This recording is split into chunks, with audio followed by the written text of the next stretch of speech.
Assalamu alaikum wa rahmatullahi wa barakatuhu. Dear class, I hope you will be fine with the blessing of Allah.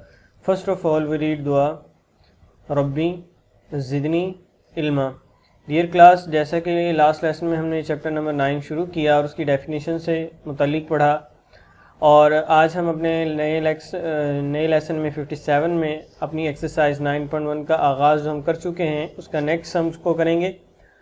सवाल number 5 का आज आपके सामने किया जाएगा। In the given figure prove that, कि इस पिक्चर के मुताबिक, इस तस्वीर के मुताबिक दी गई जो वैल्यूज़ हैं इनको साबित करें कि A square minus X square equal यानी कि बराबर है B square minus Y square के। तो डियर क्लास, बहुत आसान है। इस फिगर को अगर हम लेते हैं तो इसको आपके सामने बी दो हिस्सों में हमने डिवाइड किया, यानी कि इसका पॉइंट ओ है और इसकी सब साइड्स उसने दी हुई हैं ए एक्स सी बी वाई, और इन दोनों ट्राइंगल में जो सी चीज़ कॉमन है वो आपके सामने परपेंडिकुलर है जिसकी वैल्यू सी है।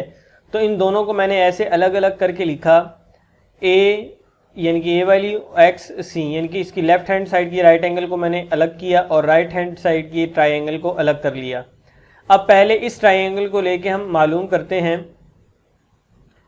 ए C X by Pythagoras theorem apply करते हैं। C square is equal to A square plus B square, और यह हाइपोटेन्यूज का स्केयर बराबर होता है बेस के स्केयर के और परपेंडिकुलर के।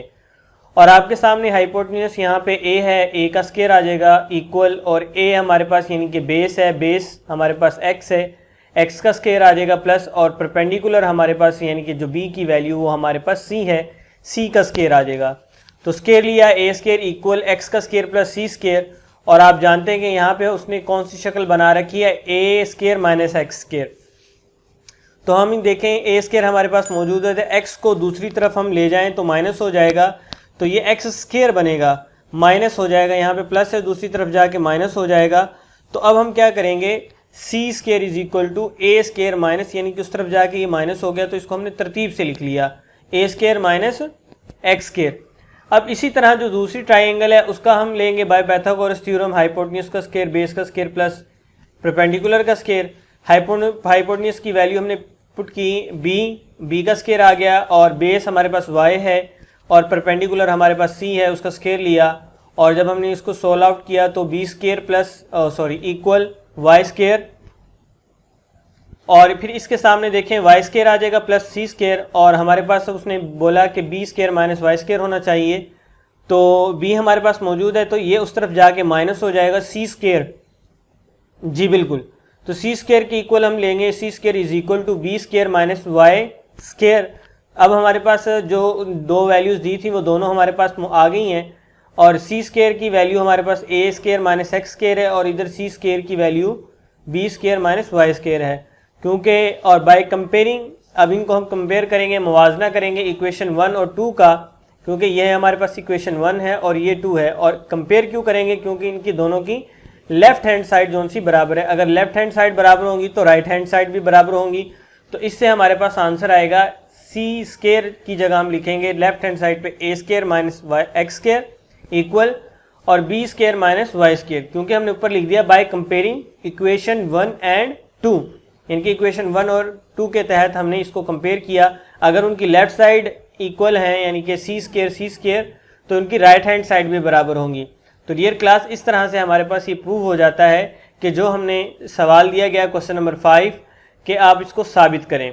इसके बाद डियर क्लास बहुत आसान है कि एक पूल यानी कि खंबा, जिसके ऊपर लाइट वाला खंबा जो होता है उसको पूल बोलते हैं, उसको मेजर करें तो उसकी जो लंबाई है 2.8, उसका जो शेडो है यानी कि वो बोलता है the shadow of the pool measured from the foot of the pool is, यानी कि पूल का जो नीचे वाला पाँव जो ज़मीन पे उससे उसका जो शेडो जो उसका लंबाई में आगे की तरफ यानी कि बेस जो उसकी है 2.8 मीटर लॉन्ग है। और if the distance from the tip of the shadow, और जो शेडो बन रहा है यानी कि जिस जगह पे उसकी शेडो यानी कि साया ख़त्म हो रहा है उस पॉइंट से लेके और टॉप पे जो पूल का जो पॉइंट है उसके दरमियान यानी कि हाइपोटेन्यूज से जो उनसा आपका वो 10.5 सेंटीमीटर है, मीटर है। तो आप परपेंडिकुलर मालूम करें, देन यानी कि find the length of the pool, pool की लंबाई आपने मालूम करनी है।